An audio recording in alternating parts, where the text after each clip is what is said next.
Arratsaldeon, eta eskerrik asko etortzeagatik guztioi. Buenas tardes y muchas gracias por venir a todos y a todas.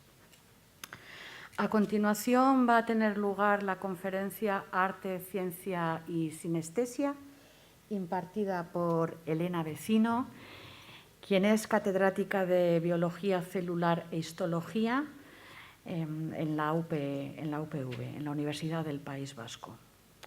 Licenciada también en Bellas Artes, así como en Biología y también doctora en Biología. Esto último por la Universidad de Salamanca y por la Universidad de Lund en Suecia.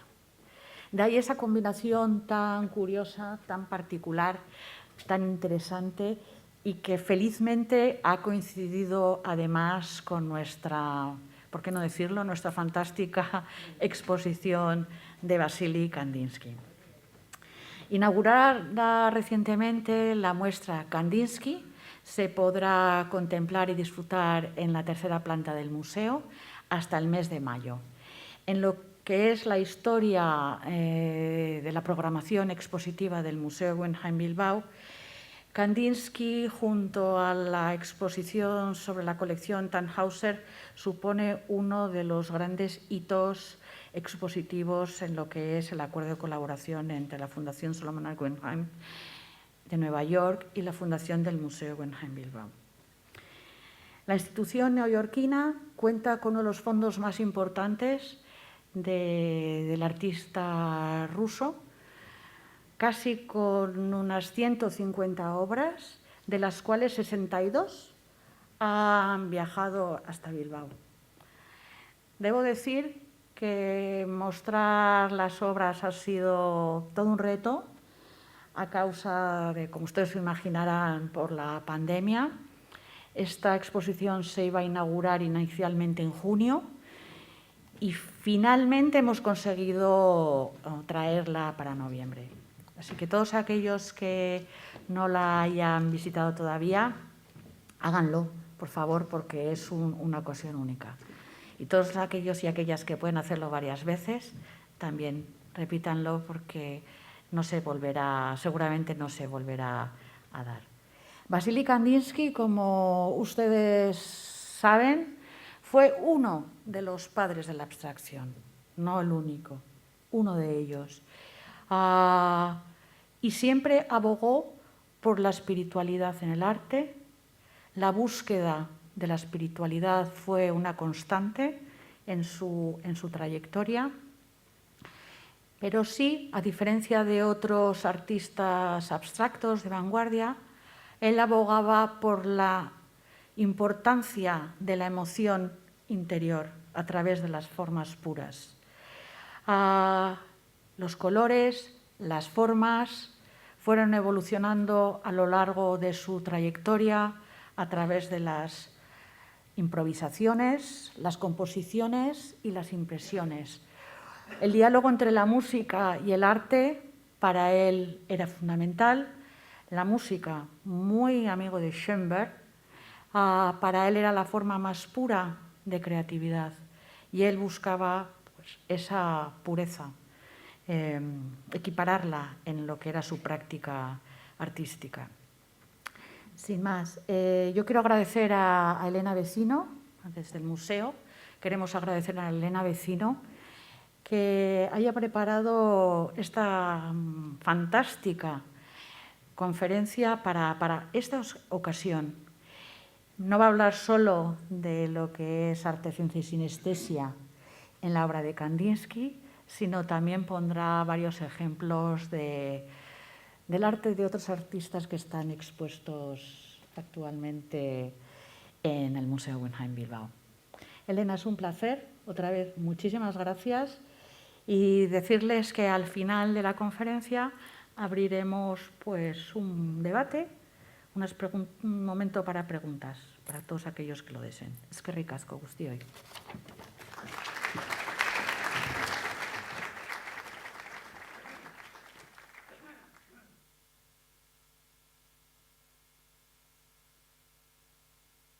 Marta, me van a permitir que me quite la mascarilla porque durante la próxima hora...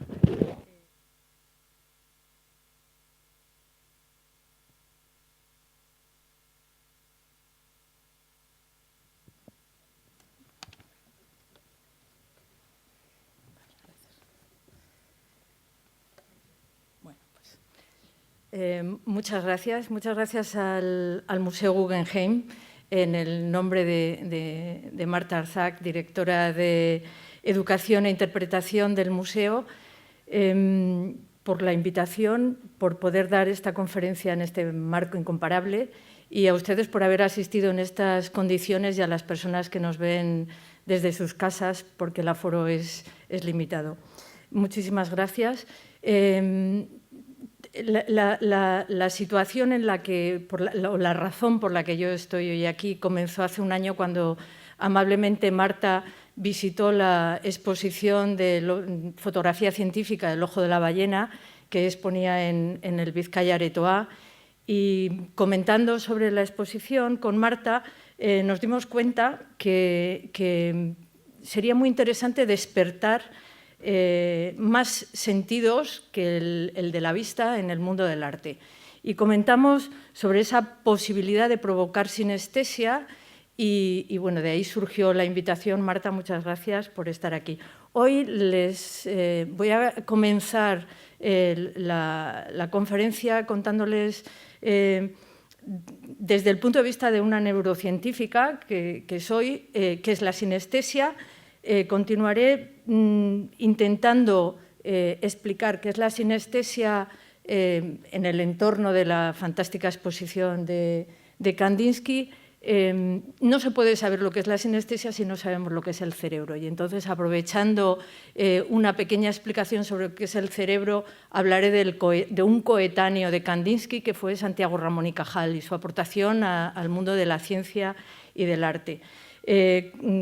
Continuaré explicando la influencia que ha tenido el arte y la ciencia en la obra de Kandinsky, y terminaré con unas breves ideas que tengo sobre el análisis, una propuesta de percepciones polisensoriales, una cosa algo hacia el futuro. Entonces, bueno, pues espero y deseo que les guste.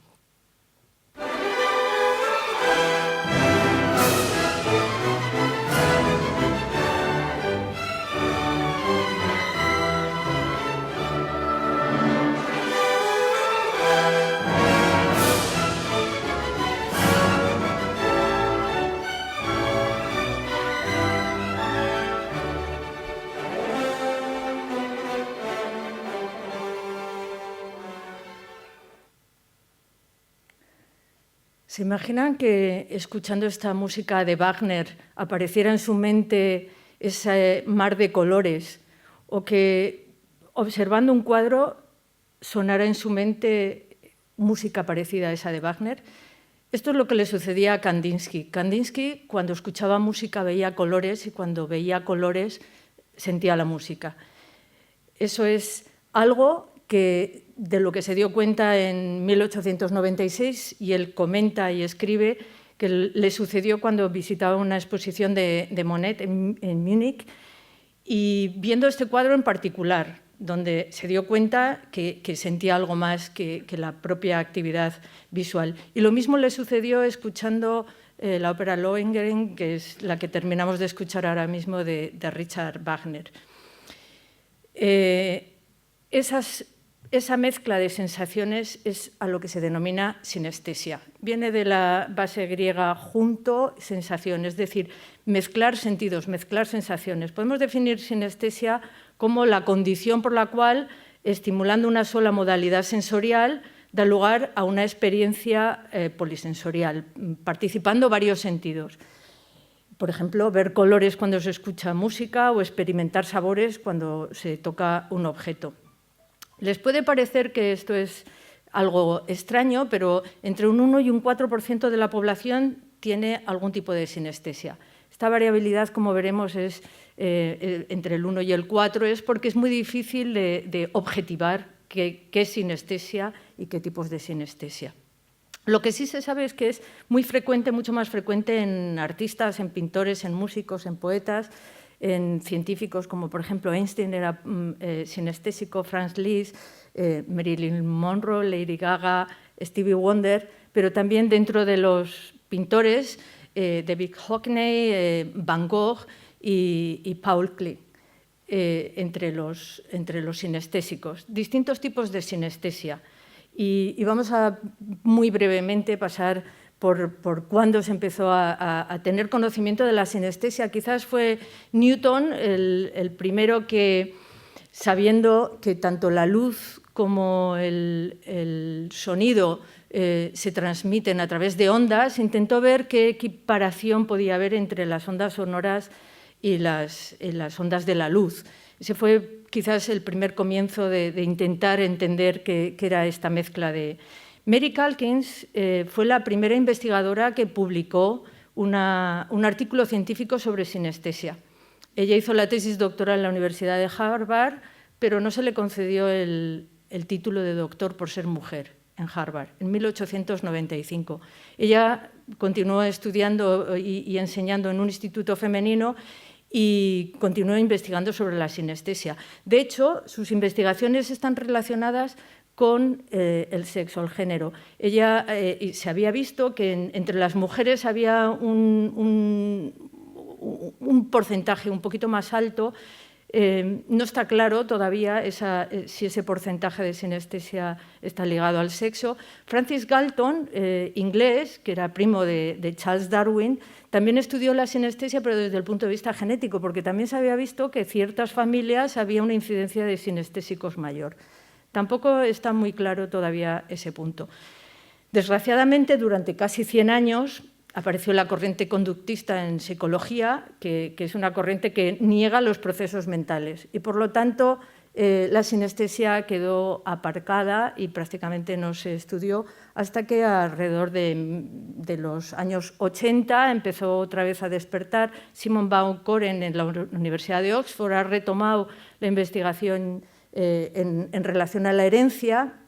Ramachandran, que es un investigador de la Universidad de San Diego, ha hecho avances en la forma de objetivar, de lo que comentábamos, de saber quién es sinestésico, desarrollando unos test, alguno de ellos lo veremos a lo largo de la charla. Y lo último que ha publicado, que me parece interesantísimo, está intentando encontrar dónde están los calendarios cerebrales, es decir, por qué tenemos la medida del tiempo de la forma que la tenemos. Muy interesante.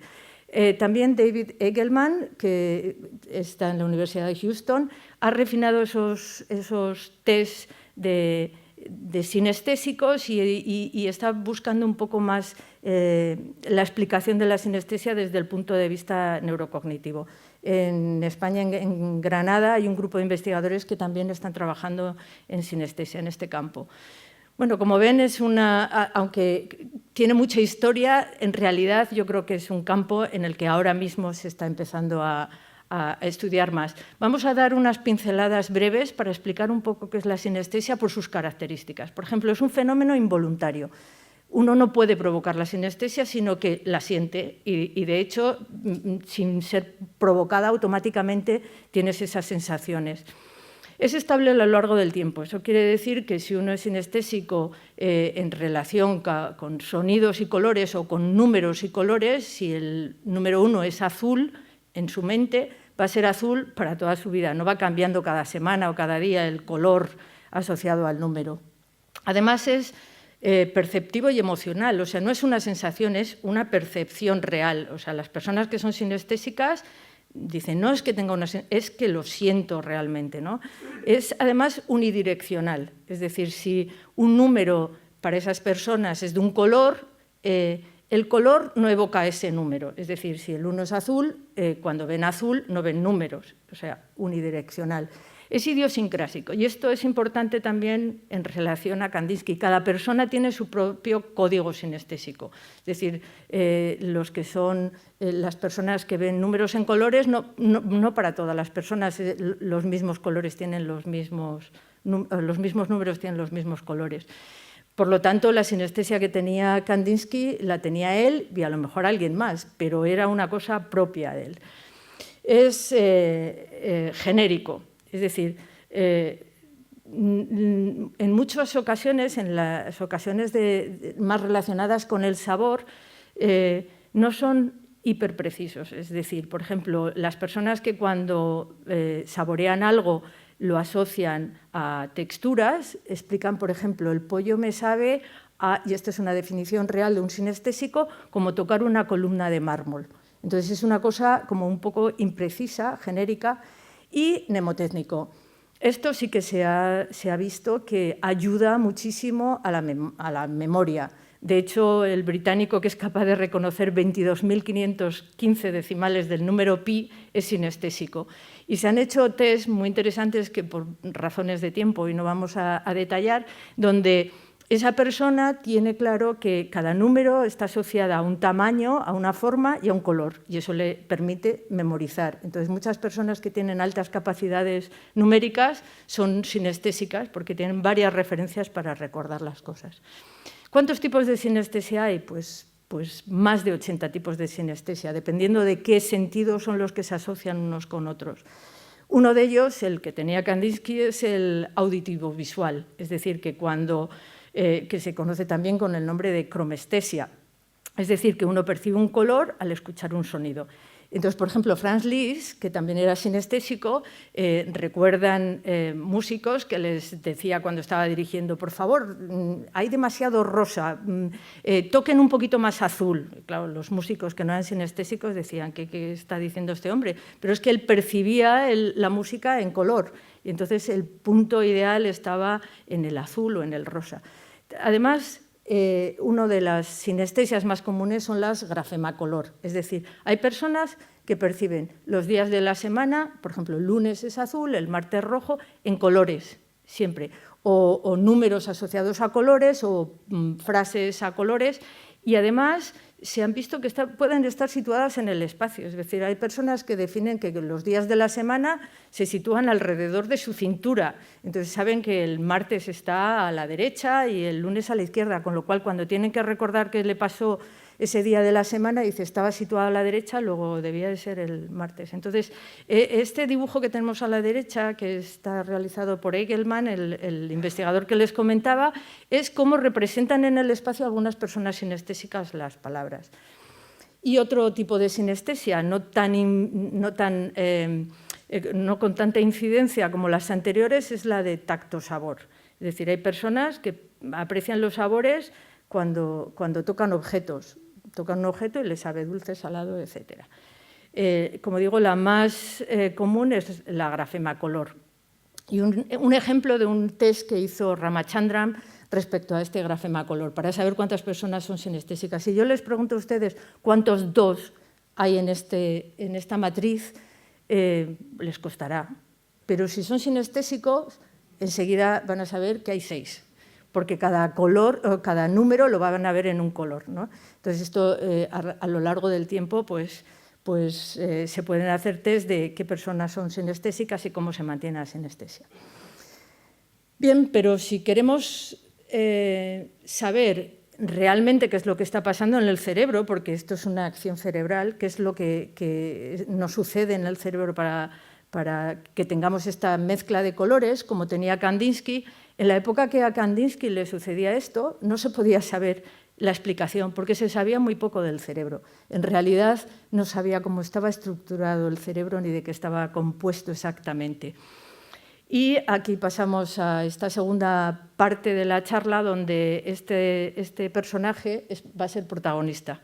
Es don Santiago Ramón y Cajal, en 1884, y aparentemente parece que está aburrido, pero este probablemente sea el primer selfie de la historia. Él se estaba haciendo su autorretrato, tenía un cable y estaba apretando el botón del cable para hacerse. Hizo bastantes autorretratos, era gran aficionado a la fotografía. Y la verdad es que parece que está aburrido porque en realidad él lo que quería era ser dibujante, artista, fotógrafo, y su padre lo obligó a estudiar medicina. A pesar de lo cual, era bastante entusiasta sobre la medicina, pero hubo un punto clave en su carrera que cambió la historia de la neurociencia. Y fue la visita al laboratorio privado del doctor Simarro, que era psiquiatra, era un psiquiatra con ideas liberales, y bueno, fue exiliado por precisamente sus ideas liberales, se tuvo que marchar a París, y no hay nada como viajar en este mundo y ver, bueno, en otras situaciones, no en la actual, y aprender técnicas nuevas. Y él aprendió una técnica que había desarrollado un italiano, Camillo Golgi, y cuando regresó a su laboratorio, pues empezó a enseñar esa técnica. Y Santiago Ramón y Cajal fue a ver esta técnica y se quedó maravillado. Y ahora les voy a explicar por qué se quedó maravillado. Simarro fue el primer catedrático de psicología y es considerado el padre de la psicología en España.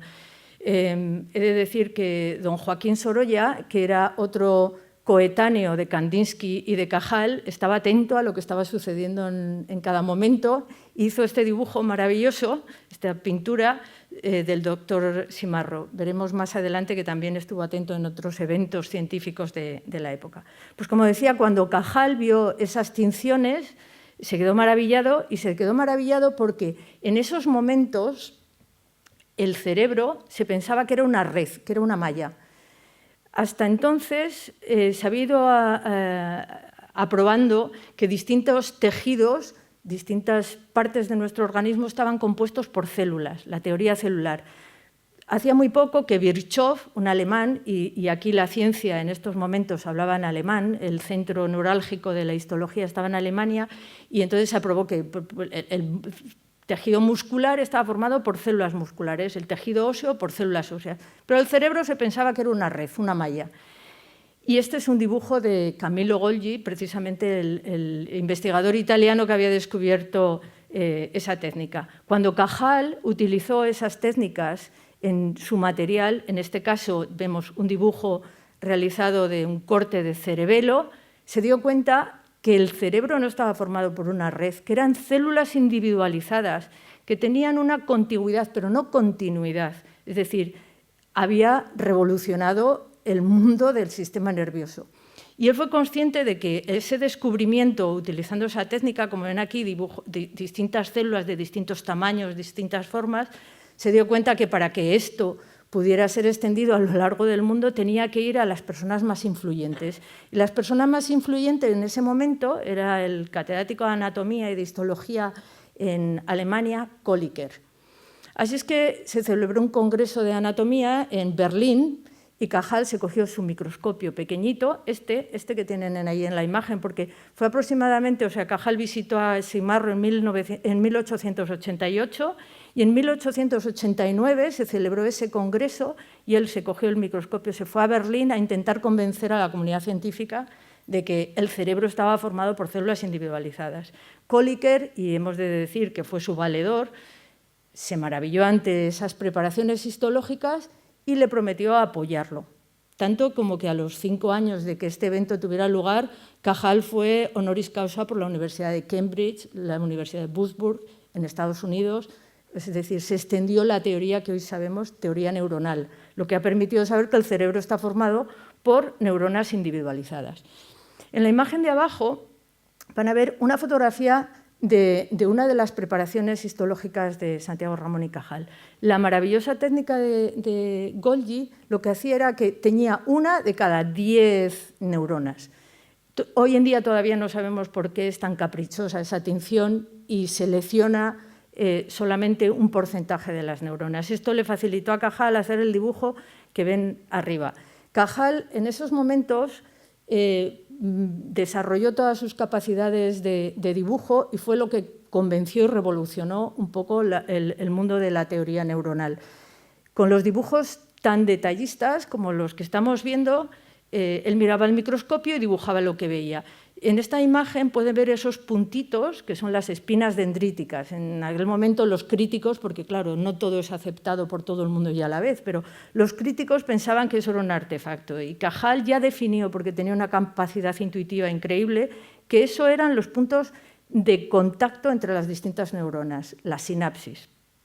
Hoy en día es uno de los puntos más calientes del estudio del sistema nervioso, el saber las sinapsis, qué significan. Además, describió otros tipos de células que no eran las neuronas, pero que eran las células acompañantes, que son las células gliales. Arriba ven astrocitos, abajo esas marañitas son las células de la microglía, y esas son las células que en la actualidad son cruciales en entender el Alzheimer, la esclerosis múltiple, enfermedades neurodegenerativas. Y ya Cajal las describió hace casi 80 años. Además, la intuición que tenía Cajal se dio cuenta que para entender todavía mejor cómo funcionaba el sistema nervioso, cómo estaba constituido, si se iba a estadios embrionarios, y esto es un corte de un cerebro de pollo, ven los puntitos estos negros, son las neuronas que a medida que van creciendo y desarrollándose el cerebro van buscando su destino en esta forma que se denominan conos axonales. También definió Cajal cómo iban apreciando esas prolongaciones. Pues bien, en 1906 la Academia Sueca premió a Santiago Ramón y Cajal con el Premio Nobel, es nuestro único Premio Nobel de ciencia realizada en fisiología y medicina realizada en nuestro país, y lo compartió con Camillo Golgi. Interesante, en el discurso del Premio Nobel, Camillo Golgi seguía diciendo que el cerebro estaba formado por una red, y por la misma razón a Cajal le dieron el Premio Nobel por descubrir que el sistema nervioso está formado por neuronas. En realidad, el Nobel de Camillo Golgi era por la técnica, pero aún así hizo hincapié en aquel acto.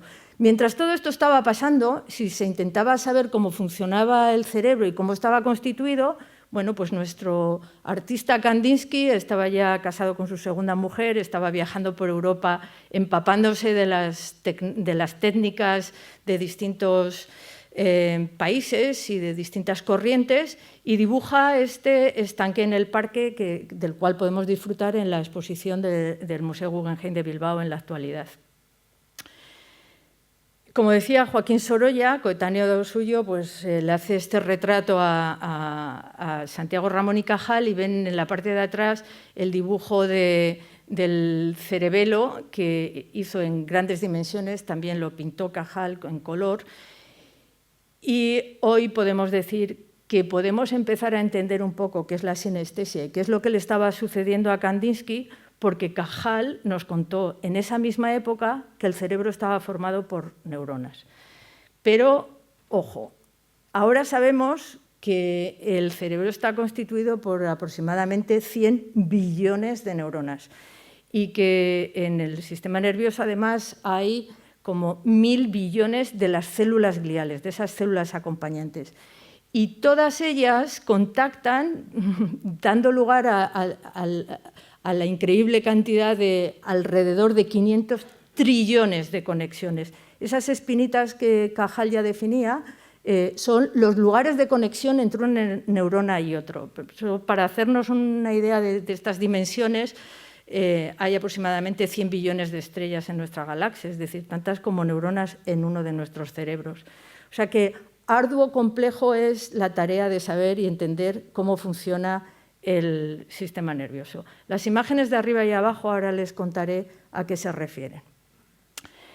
Como es muy complicado explicar lo que sucede en el sistema nervioso, les voy a comentar muy por encima cómo funciona el sistema visual, que está muy relacionado con lo que le sucedía a Kandinsky. Y además es el área de conocimiento en el que yo estoy especializada y es nuestra línea de investigación, el sistema visual. Así es que les diré que el ojo simplemente es como una cámara receptora de lo que está pasando alrededor. Tenemos el objetivo de la cámara, el equivalente al objetivo es la córnea, es la parte transparente anterior. Detrás está el iris, el diafragma, eso es lo que nos hace dilatar más o menos la pupila dependiendo de la cantidad de luz que hay en el entorno. Luego la lente, que es el cristalino, que cuando se opacifica tenemos cataratas y hay que limpiarla y cambiarla. Y en la parte de atrás, bueno, las películas, en las cámaras fotográficas antiguas, porque ahora ya no existe película fotográfica, pero cuando había película, esa línea, esa capa impresionable por la intensidad de luz, esa es lo que se define la retina. Entonces, nuestro ojo en realidad lo que hace es percibir lo que está sucediendo en el exterior. Además, en esa capa fina que está en la parte de atrás, que es sistema nervioso, esa retina está formada por neuronas. Neuronas que están muy, muy especializadas. Tenemos los fotorreceptores, que son las que están más alejadas de la entrada de la luz, es decir, la luz tiene que atravesar toda esta capa de células, impactar sobre los fotorreceptores que van a percibir distintas intensidades luminosas, colores, etcétera, y eso va a ser procesado y va a pasar de información luminosa a información eléctrica. Se va a convertir las ondas de luz en electricidad, que va a ser transportada a través de las distintas neuronas, las interneuronas, a unas que van a ser las responsables de enviar el mensaje desde el ojo al cerebro, a través del nervio óptico. Estas son las células ganglionares de la retina, que son la conexión entre el ojo y el cerebro. Son en las que nosotros precisamente estamos trabajando más. Cuando fallan estas neuronas, una de las patologías es el glaucoma, que te produce ceguera, y cuando fallan las células fotorreceptoras, otra de las patologías es, por ejemplo, la retinosis pigmentaria. En cualquiera de estos dos casos, si falla el receptor, no puede enviarse el mensaje al cerebro y tenemos ceguera. Pero entre esas células fotorreceptoras que están en la parte de atrás, en la retina, hay tres tipos que son los que se denominan conos, que son las especializadas en percibir el color. Y hete aquí cómo la ciencia puede llegar a confluir en distintos puntos. Ya Newton hablaba de que la luz se descomponía en colores. Thomas Young, en 1800, a principios de 1800, dijo que tendría que haber tres colores, tricromía, para poder entender toda la mezcla de colores.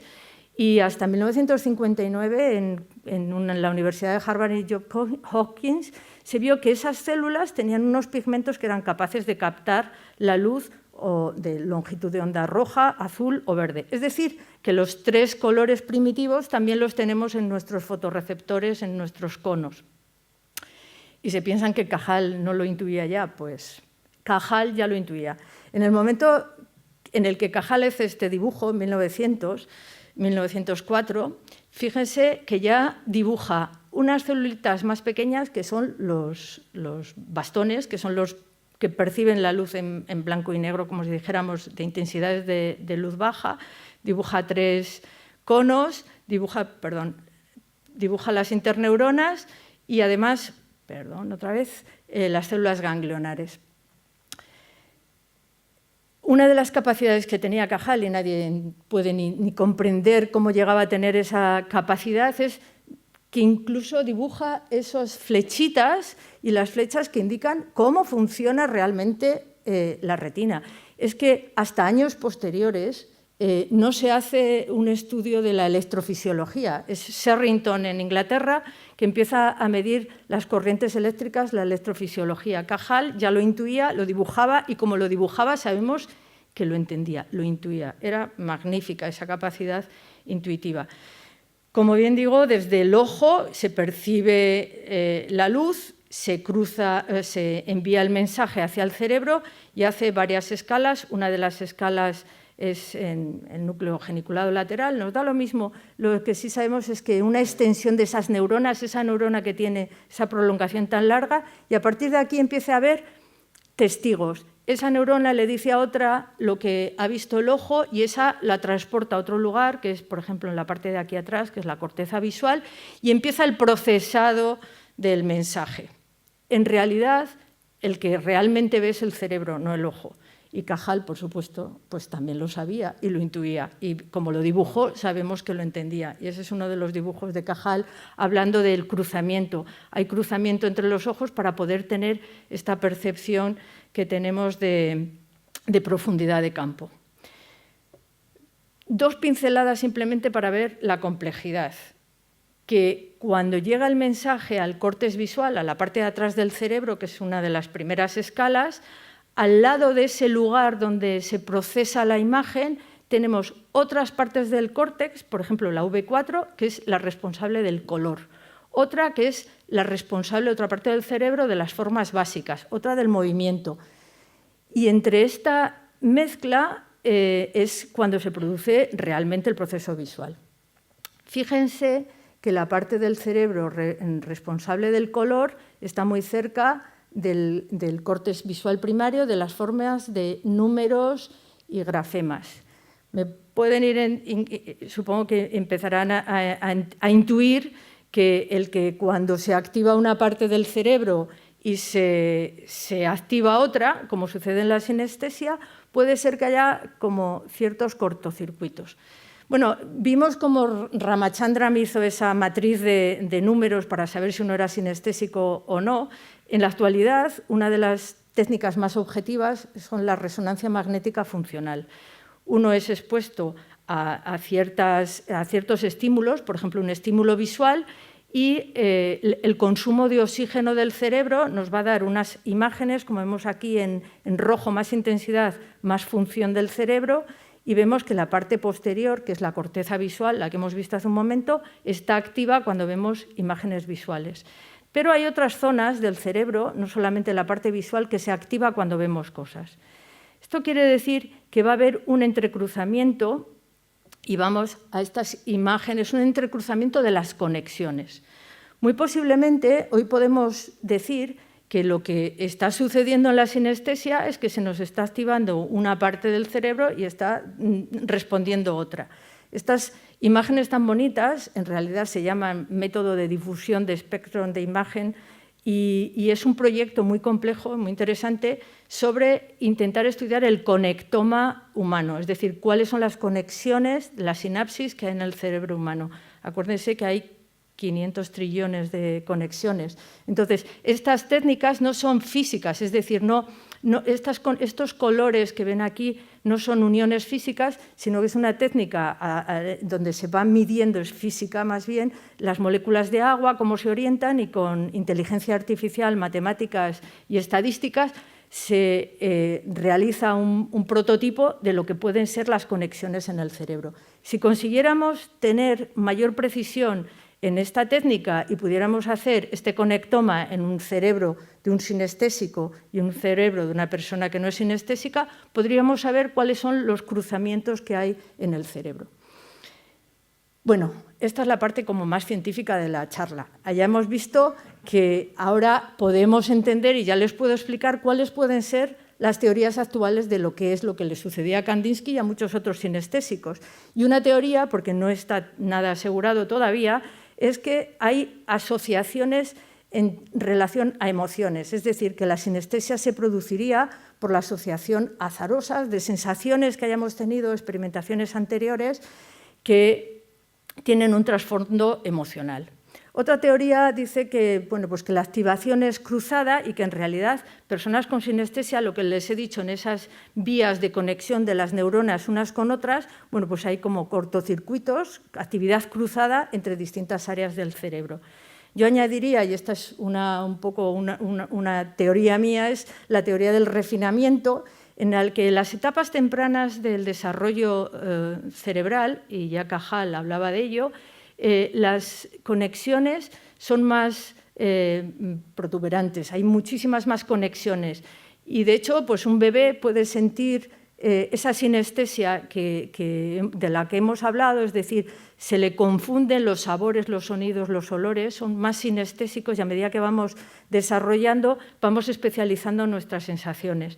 Es posible que muchas de esas conexiones se mantengan en etapas adultas y unas personas las tengan más activadas otras. A favor de esta teoría es que, en realidad, si tomamos drogas psicotrópicas, por ejemplo, el LSD, te produce colores cuando no los estás incitando a ver. Es decir, como que las comunicaciones existen, lo único que tenemos que hacer es despertarlas. Y bueno, despertarlas, y ahora ya sí, el color es una de las formas de los sentidos más sinestésicos. Y decía Kandinsky, el color es un medio para influir directamente en el alma. Y en otro apartado otro de los libros que escribió Kandinsky, que es de la gramática, la creación y el futuro de la pintura, dice: el color debe ser estudiado partiendo de distintos puntos de vista. Desde el punto de vista puramente científico puede orientarse hacia la física, la química, la fisiología o la psicología. Pues bien, en el Museo Guggenheim en la actualidad hay varios de estos ejemplos de la relación del color con el arte. Por ejemplo, hay una obra que se titula Tu sombra incierta, de Olaf Eliasson, que es fantástica, a mí, como se pueden imaginar, me encantó, en la que proyectan distintas intensidades de luz y puedes jugar con tu propia sombra y ver cómo la mezcla de colores produce las sombras y los colores, las distintas. Entonces, esta es una de las obras en relación al color. Otra, por supuesto, los tulipanes de Jeff Koons, los 7 tulipanes maravillosos que tenemos en el museo, con distintos colores, intensidades, brillos. Eso es que te permite, de nuevo, ver el color y la importancia del color. Pero no solamente desde el mundo del arte, sino, como decía Kandinsky, desde el mundo de la ciencia. Santiago Ramón y Cajal era un apasionado del estudio del color y de la fotografía, que ya les dije antes. En 1912 escribe este tratado sobre la fotografía de los colores. Santiago Ramón y Cajal avanzó muchísimo y fue el pionero de la fotografía en color en España. Desarrolló técnicas de revelado nuevas, de coloreado fotográfico. Le faltó en aquel momento patrocinio para poder haber desarrollado, si no hubiera sido el Kodak de la época, porque realmente hizo, en la imagen del centro ven esta fotografía que hizo él a principios de 1900. Además, se dio cuenta que, a pesar de poder dibujar, que era necesario también poder hacer fotografía de las imágenes del cerebro microscópicas. Entonces, los artefactos que ven a la derecha son propuestas suyas, que también publicó, de cómo hacer fotografía del microscopio. Y las 2 imágenes de abajo son fotografías estereofotografía. Él ya descubrió también la estereofotografía. Hacía fotografías a distintos puntos de foco que luego mezclaba y entonces ya daba la profundidad de campo. Como ven, don Santiago tenía intuición y tocaba todos los palos. Bueno, se me ha olvidado uno, el gramófono. Perfeccionó el gramófono de Edison. Se oía mal el sonido y él desarrolló un tipo de gelatina sobre un cristal y un círculo rayando sobre esa gelatina que mejoraba muchísimo el gramófono. De nuevo, no tuvo patrocinadores, pero si no, podría haber avanzado también en ese campo. Y una de las conexiones también que me impactó preparando esta presentación es cómo los investigadores y los artistas tenían, a pesar de que no existían las redes sociales, ni Internet, sin embargo, estaban muy al corriente de lo que hacían unos y otros a través de epistolar y de publicaciones. Entonces, Paul Ehrlich, que estaba en esos momentos en Weimar, donde estaba realmente la Bauhaus en aquel momento desarrollando, fue un experto en tinciones. Y aquí vemos el color de nuevo, pero en el campo de la ciencia. Desarrolló tinciones, la tinción que no sé si han oído hablar, la tinción de Gram, que permite diferenciar entre las gram positivas y las bacterias. O sea, el test diagnóstico de las bacterias o del bacilo de la tuberculosis estaba basado en utilizar pigmentos diferentes en las células. Y ven en la imagen de la derecha distintos tipos de bacilos o bacterias desarrollados por Paul Ehrlich. Cajal empezó a utilizar las tinciones de Ehrlich para sus preparaciones y combinarlas con las de... Y yo, cuando estaba viendo estas fotografías, también pensé en Lee Krasner. Tenemos otra exposición fantástica en el Guggenheim de Bilbao en estos momentos, Color vivo, de Lee Krasner, que yo no puedo por menos que pensar que también está muy relacionado con las tinciones de Paul Ehrlich en las bacterias. Y me van a permitir la licencia de esta imagen de Paul Ehrlich porque es el padre de la inmunología. En los momentos en los que estamos viviendo pandémicos, el suero inmunológico, sabemos que lo que nos puede sacar de esta pandemia son las vacunas y los sueros inmunológicos, pues Paul Ehrlich, en la misma época en la que Kandinsky estaba intentando convencer al mundo de la abstracción, Cajal intentando convencer al mundo de que las neuronas eran la base del sistema nervioso, Paul Ehrlich aísla el primer suero inmunológico, describe lo que se denominó quimioterapia, la bala mágica, que era una sustancia química que mataba podía tratar la sífilis, que en aquellos momentos estaba matando a millones de personas.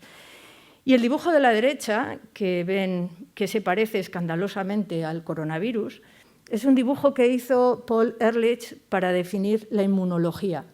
Ese dibujo, que lo realizó en 1900, está en su instituto en Frankfurt.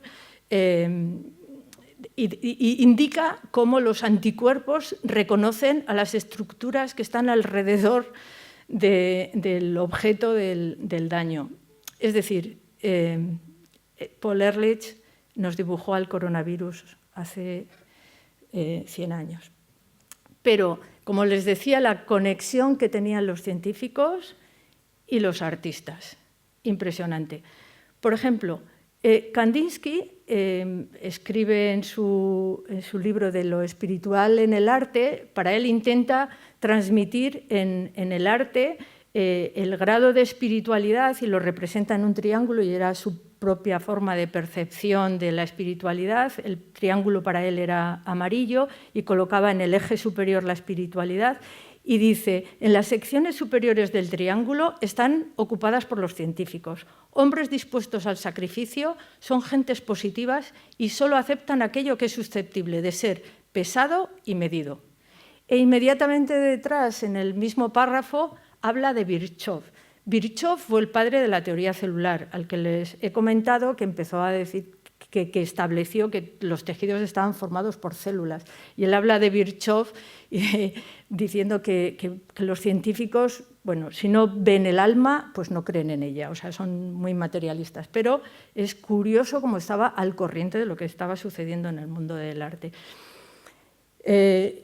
Muy importante es que estos artistas y científicos dejaron escrita su obra, porque hoy podemos leer a través del libro de lo espiritual en el arte lo que pensaba Kandinsky y lo que intentaba, como dice él, propone esencialmente despertar la capacidad de captar lo espiritual en las cosas materiales y abstractas.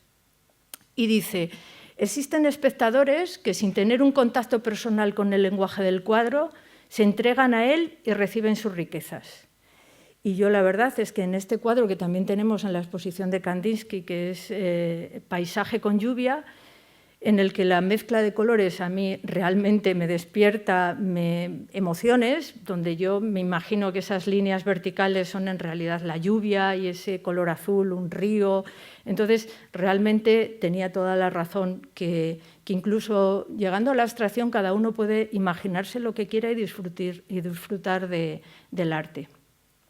En una etapa posterior, en 1929, Kandinsky publica un libro que él dice es la continuación orgánica del trabajo anterior, de lo espiritual en el arte, con el fin de sistematizar sus ideas. En este libro, Punto y línea sobre plano, habla ya más de la relación que tiene para él el color y las formas, ¿no? Como eran muy análogas a la música. Y además se interesó profundamente pues eso, en la relación de la música y la pintura. Y describió para él los instrumentos musicales y los colores tenían una relación, como digo, para su sinestesia. Además, Kandinsky definió que la línea opera en la música de forma temporal y espacial. Y dice, la presión de la mano sobre el arco se corresponde exactamente a la presión de la mano sobre el pincel. Y ahora me van a permitir 1 minuto y medio que dura este vídeo en el que Kandinsky va dibujando y les he introducido a este vídeo una de las músicas que le inspiró a él para pasar al mundo de la abstracción. Cuando él escuchó a Schoenberg, se dio cuenta que la pintura se podía desprender de la forma, igual que la música dodecafónica lo había hecho con Schoenberg. Entonces está basado en la música que a él realmente le inspiró el arte abstracto.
esta es la segunda etapa de la abstracción de Kandinsky y pasa ya a su última etapa, la tercera, cuando se tiene que marchar a París, el nazismo gobierna en Alemania y pasa esta fase en la que pinta y dibuja figuras más orgánicas, más relacionadas con la naturaleza.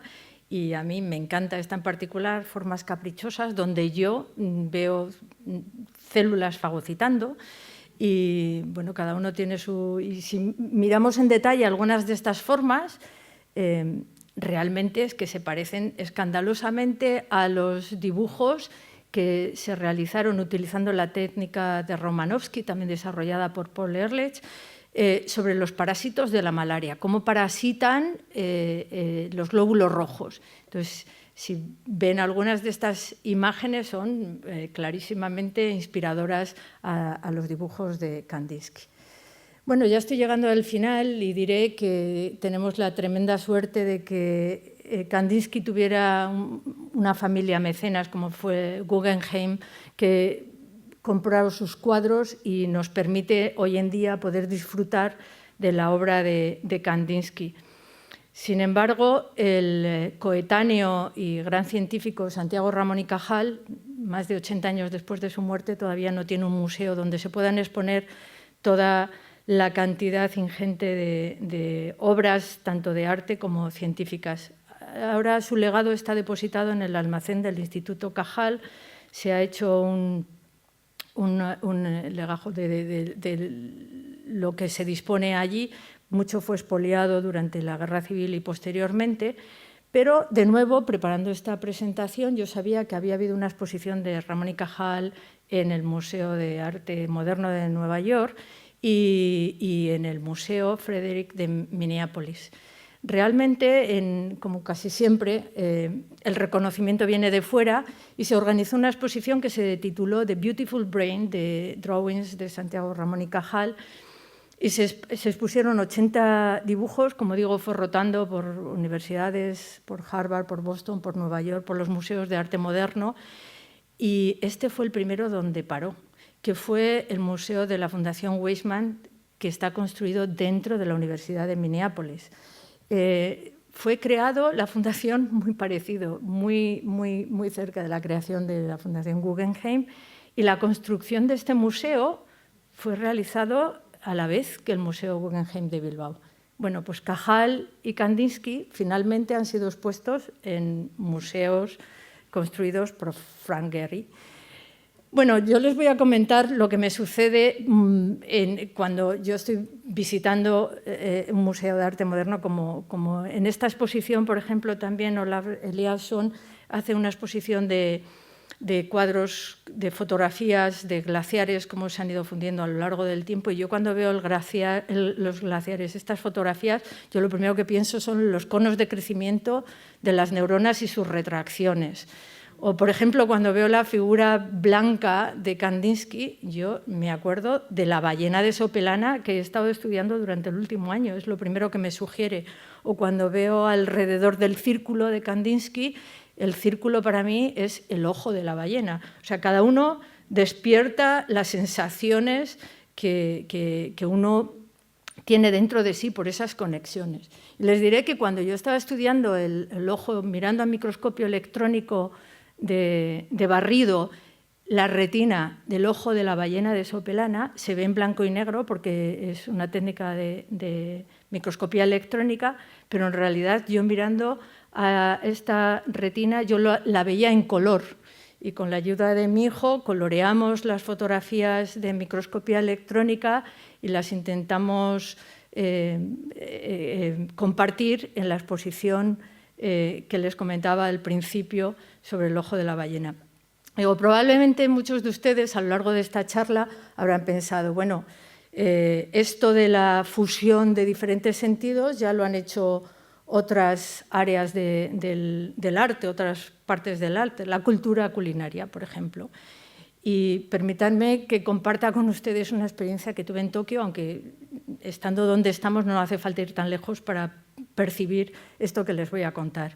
Y fue durante una cena donde no solamente el aspecto visual de la comida, que era un equilibrio de colores, sino que los sabores, los olores, las texturas, el ambiente de la sala, el sonido ambiente, la decoración, la cerámica, todo eso despertó un mar de sentidos, un cóctel de sensaciones.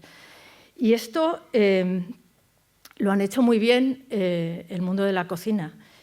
Son maestros en difundir y en explicar cómo se puede llegar a confluir todos estos sentidos y estas sensaciones, ¿no? El camino ya está señalado por ellos, han hecho una labor fantástica y a mí me gustaría pensar que en algún momento las salas de exposiciones, los museos, los teatros exponen al público a esa mezcla de sensaciones que ha conseguido, como digo, el mundo de la cocina y el camino está abierto, o sea, cómo poder pasar de la exclusividad sensorial a una mezcla de sensaciones. Muy modestamente, eso fue mi pretensión cuando hice la exposición en la que nos encontramos Marta y yo sobre la ballena de Sopelana y sobre la fotografía científica.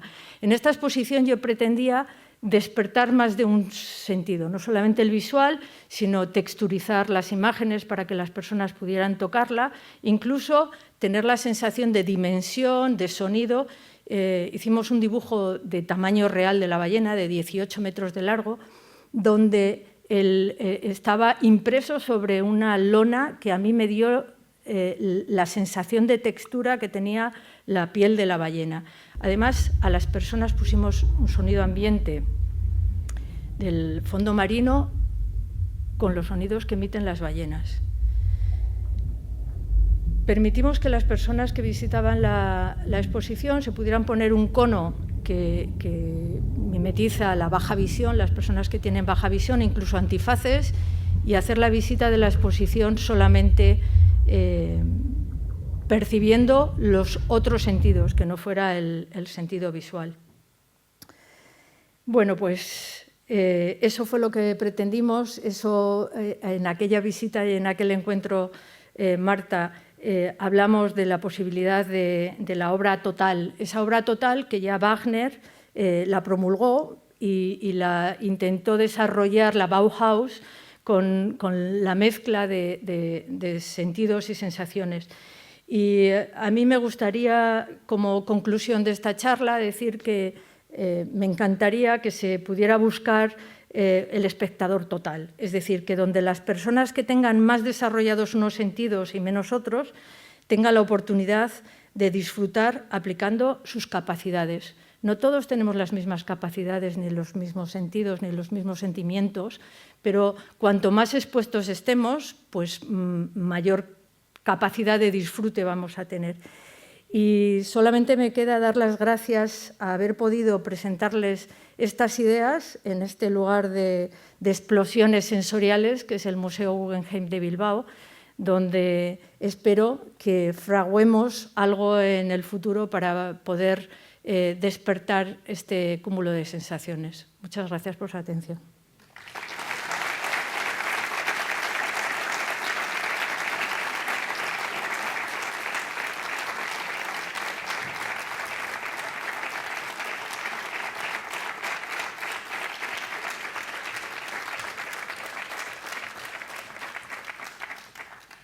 Creo que, Marta, nos quedan unos minutitos, entonces no sé si yo estaré encantada de contestar, si es que sé, a cualquier pregunta o curiosidad que tengan a bien hacer.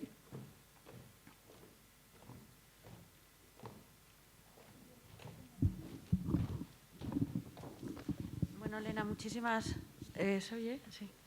muchísimas gracias. Ha sido un placer escucharte y sobre todo oírte hablar de arte desde esa perspectiva. Y también quiero volver a darte las gracias por aquella visita tan maravillosa que me diste a la exposición El ojo de la ballena.